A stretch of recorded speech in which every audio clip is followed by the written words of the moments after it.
सत्यवती के गर्भ से जो ब्रह्म ऋषि प्रकट हुए वो जमदग्नि जी नाम हुआ, और जो पौत्र रूप में प्रकट हुए भगवान परशुराम प्रकट हुए। सत्यवती जी जमदग्नि जी को प्रकट करके अब तपमय शरीर, इतना पति का प्रभाव कि उनका शरीर नदी रूप हो गया, कौशिकी नदी बन गया। रेणु ऋषि की कन्या रेणुका से जमदग्नि जी का पाणी ग्रहण संस्कार हुआ,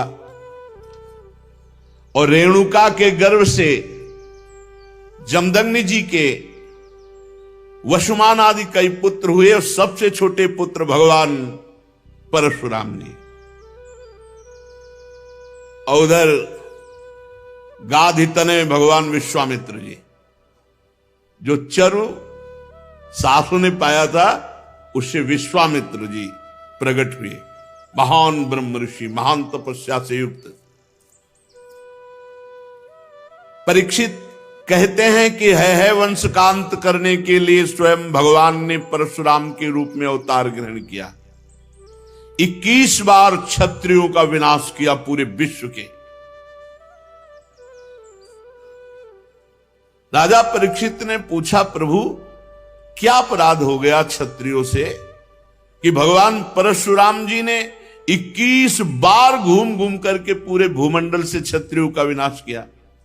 श्री सुखदेव जी महाराज कहा कि परीक्षित, ये उन दिनों की बात है जिस समय है वंश का अधिपति शास्त्राबाहु अर्जुन,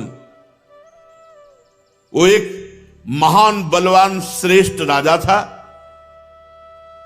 और खास बात उसने दत्तात्रेय जी को प्रसन्न कर लिया था, अवधूत शिरोमणि दत्तात्रेय जी, और उनसे 1000 भुजाएं, कभी शत्रु से युद्ध में पराजित ना होना, कभी कोई ऐश्वर्य की कमी ना होना, जो इच्छा करे वो प्राप्त हो जाना, ये सब वरदान प्राप्त किए थे भगवान दत्तात्रेय जी से।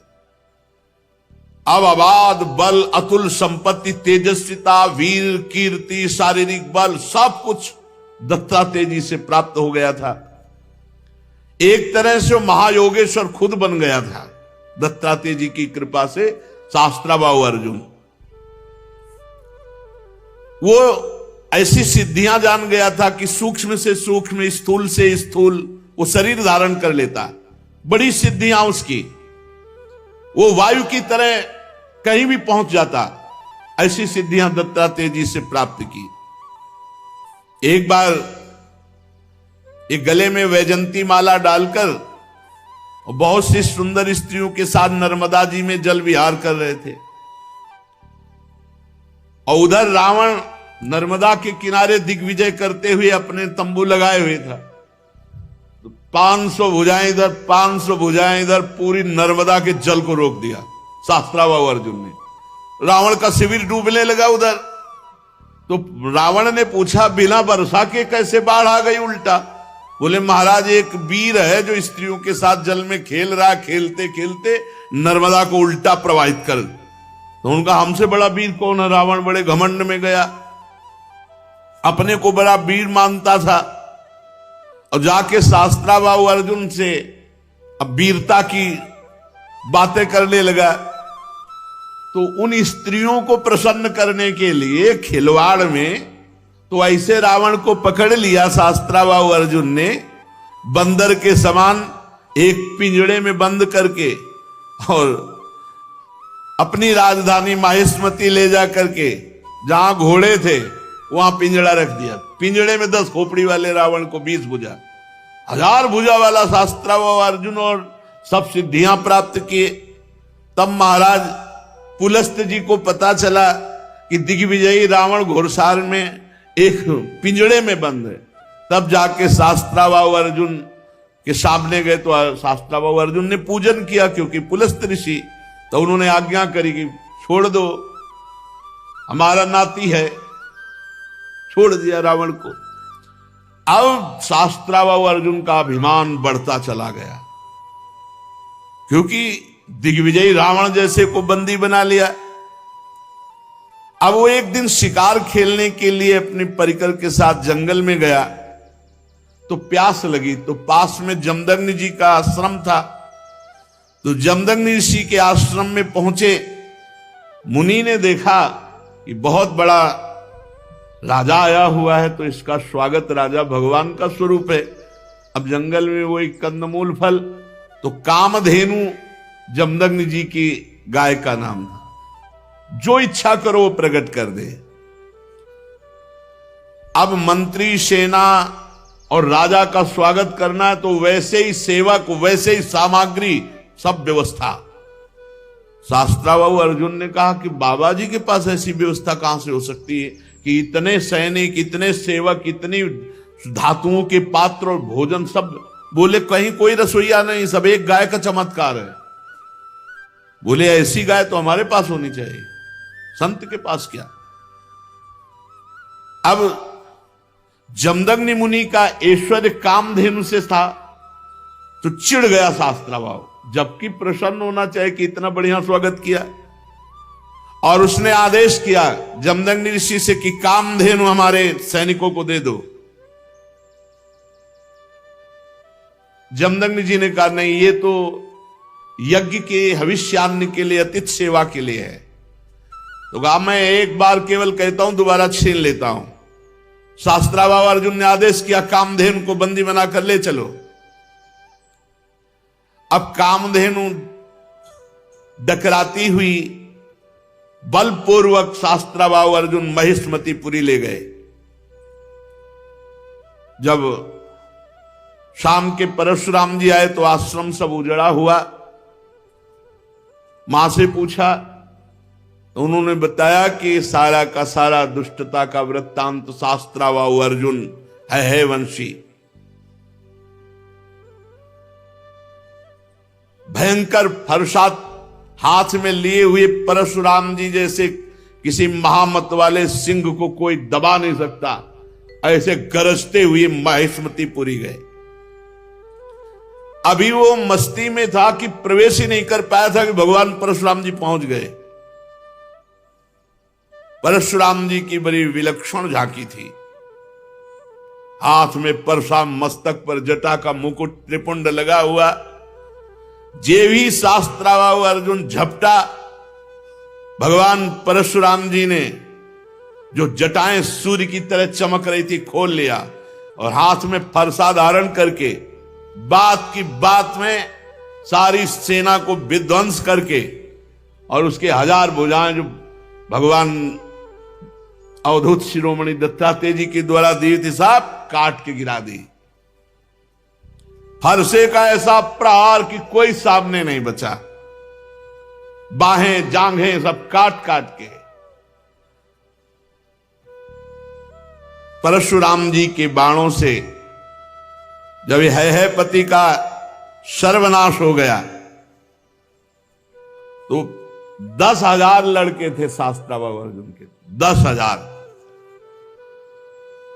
भगवान परशुराम जी तो 10,000 लड़के तो अभी नहीं थे इनके साथ, ये अलग थे। सब पूरे परिकर सहित शास्त्राबाहु अर्जुन को मार डाला भगवान परशुराम जी ने। कामधेनु छुड़ाकर आश्रम में ले आए। महिष्मतीपुरी के शास्त्राबाहु अर्जुन का विनाश बड़ा आश्चर्य में। जमदग्नि जी ने कहा हाय हाय परशुराम, तुम क्या उपद्रव करते हो। अरे राम राम, वो राजा था, गाय ले जा रहा था, ले जाने देते, तुमने हत्या क्यों कर दी। राजा सर्वदेवमय होता है, तुमने अपराध किया। अरे हम लोग ब्रह्म ऋषि हैं, क्षमा हमारा बल है। संसार हमको इसीलिए पूजता है क्योंकि हम क्षमावान हैं। तुम्हारे ब्रह्मा जी भी क्षमा के बल से ही ब्रह्म पद पर स्थित है।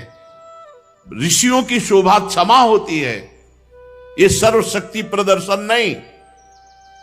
भगवान तुम पर प्रसन्न हो, अब तुम तप परायण हो, तुमने अपराध किया, राजा का वध किया, ये ब्रह्म हत्या से भी बढ़कर है। जाओ तीर्थों का सेवन करते हुए तप करो और इसका प्रायश्चित कर डालो।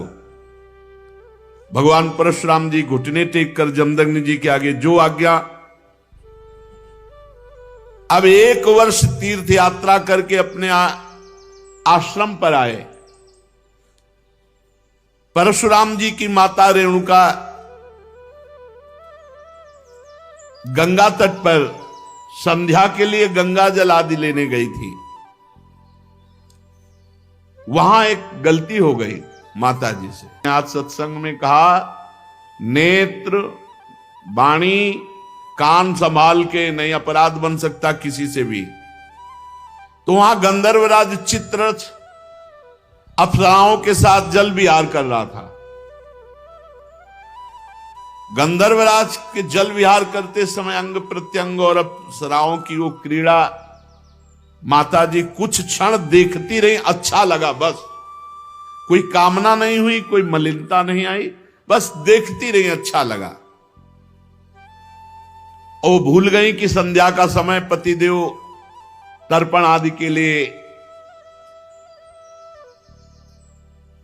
इसमें लिखा हुआ है कि उनका मन गंधर्वराजम क्रीडंतम मत्सरोभीर पश्यत, अच्छा लगा। विलोकयंती क्रीडंत मुदकार्थम नदीम गताहा, उनका मन खिंच गया चित्ररथ की इस अप्सराओं से केल। कहां जमदग्नि जी का एकांतिक भजन में स्वभाव, और माताजी ने जब चित्ररथ गंधर्व की केली देखी अप्सराओं से तो अच्छा लगा। बस ये संध्या का समय बीत गया। भगवान जमदग्नि जी इंतजार करें, ऐसा कैसे हो गया कि संध्या की अवहेलना हो गई और अभी तक रेणुका जल लेकर नहीं आई। अब जे ही होश आया जमदग्नि ऋषि को, भयभीत हो गई कि अब तो भारी अपराध बन गया। वो महर्षि के सामने आई, गंगा जल का कलश रखा, हाथ जोड़कर खड़ी हो गई। जमदग्नि मुनि ने कहा, मैं देख रहा था तुम्हारा मन चित्ररथ गंधर्व की केली देखने में खिंच गया। तुम अपराधी हो, पापिनी हो, तुम एक ब्रह्म ऋषि की पत्नी होकर ऐसा कैसे देखा? इसका दंड है मृत्यु। ऐसा कठोर शासन। अन्य पुत्रों से कहा, मार डालो इसको, रेणुका को। किसी भी पुत्र की हिम्मत नहीं हुई। इतने में तीर्थ यात्रा करके भगवान परशुराम जी आए, प्रणाम किया। उनका बेटा, मां और भाइयों को मार डालो। परशुराम जी ने कोई विचार नहीं किया, तत्काल मां और भाइयों के फरसे से गले उड़ा दिए। सत्यवती नंदन महर्षि जमदग्नि जी बहुत प्रसन्न हुए और कहा, बेटा तुम्हारी जो इच्छा हो वरदान मांगो। परशुराम जी ने कहा, मेरी मां मेरे भाई जीवित हो जाए, उनको ये पता भी न रहे कि मैंने वध किया है। तत्काल जीवित हो गए। भगवान परशुराम जी के ऐसा कहते हुए ऐसे उठ के बैठ गए जैसे सो के, पूरे सकुशल। परशुराम जी को पता था हमारे पिता जमदग्नि जी कितने महान पवित्र ऋषि और तपोबल संपन्न हैं। शास्त्राबाहु अर्जुन के वध का प्रायश्चित कर लिया था। परशुराम जी एकांत आश्रम के कोने में बैठकर ध्यानस्थ थे। बहुत दिनों के बाद शास्त्राबाहु अर्जुन के लड़कों के हृदय की जलन, वो आए और देखा महर्षि जमदग्नि अग्निशाला में ध्यानस्थ बैठे हैं। उनको बाहर की कोई शुद्ध नहीं, वो सब प्लान बना के आए थे। पूरे आश्रम को उजाड़ दिया और माता रेणुका बड़ी दीनता से प्रार्थना कर रही थी, एक भी बात ना मानी और जमदग्नि जी का सिर काट ले गए। जमदग्नि जी ध्यानस्थ थे, बड़े नीच कार्य किए आश्रम में। रेणुका जी चीख पड़ी, बेटा परशुराम। ध्यानस्थ थे भगवान परशुराम जी। उनका मां का करुण क्रंदन, भागे फरसा लेकर। जब नजदीक आए तो देखा जमदग्नि जी का सर काट ले गए। परशुराम जी को अत्यंत क्रोध। माता से कहा कि विलाप मत करो, वीर पुत्रों की मां विलाप नहीं करती। आज मैं प्रण करता हूं कि विश्व में क्षत्रियों का संहार कर डालूंगा, एक भी क्षत्रिय विश्व में नहीं रहेगा। अभी पीछे जो आप चरित्र सुन रहे थे, उनमें एक घाघरा के नीचे माई के बालक क्षत्रिय छुपा लिया गया था, जंग ताल जंग, वो क्या उनका नाम विस्मरण हो रहा, जंघा में के पास छुपा लिया था, वही केवल बचा था, उसी से क्षत्रिय वंश चला, पीछे चर्चा में भी आया था। भगवान परशुराम जी ने भगवान शंकर का स्मरण करके संकल्प लिया कि विश्व में क्षत्रिय नहीं रहने देंगे। परशुराम जी माहिष्मतीपुरी में गए और 10,000 पुत्रों के अलग अलग सर काट करके रख दिए और पूरे नगर का विनाश कर दिया। भारी पर्वत ऐसे सिर का मुंड ऐसे इकट्ठा कर दिए काट काट के, और कहते जाते ब्रह्मघाती तुम्हारा विनाश परशुराम करेगा। रक्त की नदी बहा दी, इतने काटे। जो राजा थे, क्षत्रिय थे, ब्राह्मण द्रोही क्षत्रियों का हृदय कांप उठा। भगवान वर्तमान में जो क्षत्रिय असुर स्वभाव वाले हो गए थे, उनके विनाश के लिए ही प्रकट हुए थे। इसलिए अपने पिता जमदग्नि के वध का निमित्त बनाकर 21 बार, एक बार घूम के काट डाला, फिर 2 बार घूम के, 21 बार पूरे विश्व में घूम करके 5 तालाब समंत पंचक में रक्त के बना दिए काट काट के। और फिर अपने पिता का सर जो सुरक्षित रखा हुआ था माता के पास, जोड़ा और पुनः जीवित कर दिया। पहले 21 बार क्षत्रियों का विनाश किया, फिर अपने पिता का सर ला के जोड़ा, और फिर बाद में सबके प्रायश्चित के लिए यज्ञ की और 7 दिशाएं जीत करके ब्रह्म ऋषियों को दान कर दी।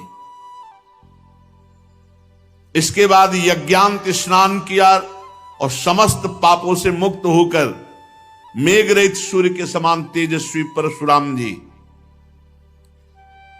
जमदग्नि जी को स्मृति रूप संकल्प में शरीर की प्राप्ति हुई। भगवान परशुराम जी से सम्मानित होकर और 7 ऋषियों के मंडल में 7वें ऋषि होकर आज भी विराजमान है। परीक्षित, कमल लोचन जमदग्नि नंदन भगवान श्री हरि परशुराम बन करके आए और क्षत्रियों का विनाश करके जगत का मंगल किया। आज भी भगवान परशुराम जी विराजमान है महेंद्राचल पर्वत पर बड़े शांत स्वरूप। सिद्ध गंधर्व चारण उनके चरित्रों का गान करते हैं। सर्वशक्तिमान विश्वात्मा भगवान श्री हरि जब राम रूप में अवतार लिए और जब धनुष भंग हुआ तो अजगौ का खंडन सुनकर परशुराम जी के हृदय में क्षोभ हुआ कि फिर कोई क्षत्रिय ऐसा पैदा हुआ, क्योंकि वो सब विनाश लीला करके शांत, कौन ऐसा पैदा हो गया जो हमारे गुरु का अजगौ खंडन कर दिया। अब ध्यान के द्वारा, वहां फोन से तो मतलब नहीं, ध्यान के द्वारा देखा, बोले विदेहराज जनक की नगरी मिथिला पहुंच गए। इनके चलने से ही पृथ्वी कांपती थी। देख ले कि परशुराम जी आ रहे, तो मतलब जितने भाग पाए नहीं, चरणों में लौट जाते थे अपने बाप बाबा का नाम लेते हुए। ऐसा सहजई चितवन मनोहरिसाने, ऐसे देख लिए तो समझ गए हमारी आयु पूरी हो गई। कोई भी हो, ऐसा रुद्र रूप भगवान परशुराम का। पिता सहित नाम लेकर सब दंडवत प्रणाम। महाराज जनक भी सब सीता जी को लाके, विश्वामित्र जी राम लक्ष्मण को लाके दंडवत कराई। भगवान परशुराम ने कहा, जनक, इस सभा में कौन ऐसा है जो हमारे गुरु भगवान शंकर के अजगौ का खंडन करने वाला है? सारी सभा उसको छोड़कर अलग हो जाए या वो सभा को छोड़कर अलग हो जाए? नहीं, अभी सारी सभा मारी जाएगी। अब तो कोई उनके ये थोड़ी था कि केवल भाषण ही दे रहे हो। उन्होंने 21 बार क्षत्रियों का, पूरी जनकपुरी में हाहाकार मच गया। जानकी जी को एकांत लेकर उनकी माता रोने लगी, सब बन गया था, बिगड़ गया, नहीं तो बढ़िया बन गया था। अजगो खंडन हो गया, राम जी के साथ सिया जी का ब्याह हुआ। मार उलरे चलाए दे रहे थे परशुराम जी। लक्ष्मण जी ने कहा, महाराज महाराज थोड़ा शांति धारण करो, शांति, ऋषि का स्वरूप शांत, घोर वेश धारण किए हुए हो, कैसे बार बार, ये ऋषियों की मर्यादा। अरे ये किसका लड़का है, हमको समझा रहा है, परशुराम जी हमको समझा रहा है, हमारा गीत न विश्वामित्र जी का बता दो हम कौन है। अरे लक्ष्मण जी ने कहा, गुरु जी के बताने की जरूरत है, आप कई बार बता चुके हो, आपने तो अपने मुख से कई बार बताया कि आपने फरसा से क्षत्रियों को काटा, ये वो खूब बता चुके हो। महाराज यहां कुमण बतिया को नाही, जे तर्जनी देख मर जाही। ये बार बार उलरो मत, गुस्सा मत दिखाओ, यहां कुम्हड़ा की बतिया नहीं कि तुम्हारी तर्जनी अंगुली देखने से हम, महाराज हम रघुवंशी हैं। जहां परशुराम जी का क्रोध बढ़ता वहां राम जी आगे आ जाते, हाथ जोड़कर विनय करने लगते। तब उन्होंने कहा, पहला फरसा तुम्हारे चलेगा। राम जी से कहा कि पहला, क्योंकि जब हमको क्रोध आता है, ये छोटा राजकुमार क्रोध दिलाता है, इसको तो समझाते नहीं और हमसे विनय करते हो, और हमें लगता है कि तुम ही ने अजगो खंडन किया है। राम जी ने कहा, हां आपका कोई दास, निज दास, वही ऐसा करने के साहस कर सकता है। अरे दास तो सेवा करता है, स्वामी के प्रति अपराध नहीं करता है। बहुत क्रोधित होकर के तब उन्होंने कहा परशुराम जी से, सावधान, अभय होए जो तुम्हें डराए। पहली बात तो जो आपसे डर जाता है वो अभय हो जाता है, क्योंकि आपका स्वरूप ऐसा है। और दूसरी बात हम आपको बता रहे हैं, हम रघुवंशी हैं, काल भी सामने ललकार दे तो कदम पीछे नहीं हटाते। भगवान श्री राम के गंभीर वचन जे ही कान में पड़े, आंख में आंख मिलाई तो थर्रा गए परशुराम जी, और कहा, एक हमारा संशय निवृत्त करो, इस धनुष पे प्रत्यंचा चढ़ा दो, बस मेरे हृदय में कुछ संशय हो गया। ऐसे ही जे ही लेने को हुए से धनुष आ गया, खिलवाड़ में चाप चढ़ा दी। तो उनका भगवान श्री हरि के सारंग धनुष पर चाप केवल श्री हरि चढ़ा सकते हैं। आप श्री हरि हैं, आप हमारे भगवान हैं, और भगवान के चरणों में झुके। और उस दिन जो चाप चढ़ा तो भगवान श्री राम ने कहा, आपकी आयु को नष्ट कर दे या आपके तप को नष्ट कर दे, क्योंकि बाण व्यर्थ नहीं जाएगा। तो उनका, प्रभु हम तो आपके आश्रित हैं, तप को नष्ट कर दीजिए जिसे हम पुनः कर सकते हैं, लेकिन आयु और अंतर्ध्यान शक्ति आदि को नाश मत कीजिए। भगवान ने परशुराम जी के तप को लक्ष्य बनाकर बेधा, और उस दिन से आज भी शांत स्वभाव से बिना किसी को मारे काटे भगवान महेंद्राचल पर्वत पर विराजमान है। बड़े बड़े सिद्ध गंधर्व भगवान के चरित्र का गान करते हैं। महाराज गाधी के पुत्र हुए प्रज्वलित अग्नि के समान तेजस्वी विश्वामित्र जी, ये होने थे जमदग्नि जी के जगह, लेकिन उल्टा हो गया था। तो विश्वामित्र जी ये जन्मे तो क्षत्रिय कुल में, लेकिन तपोबल और ब्रह्म तेज संपन्न होकर ब्रह्म ऋषि बने।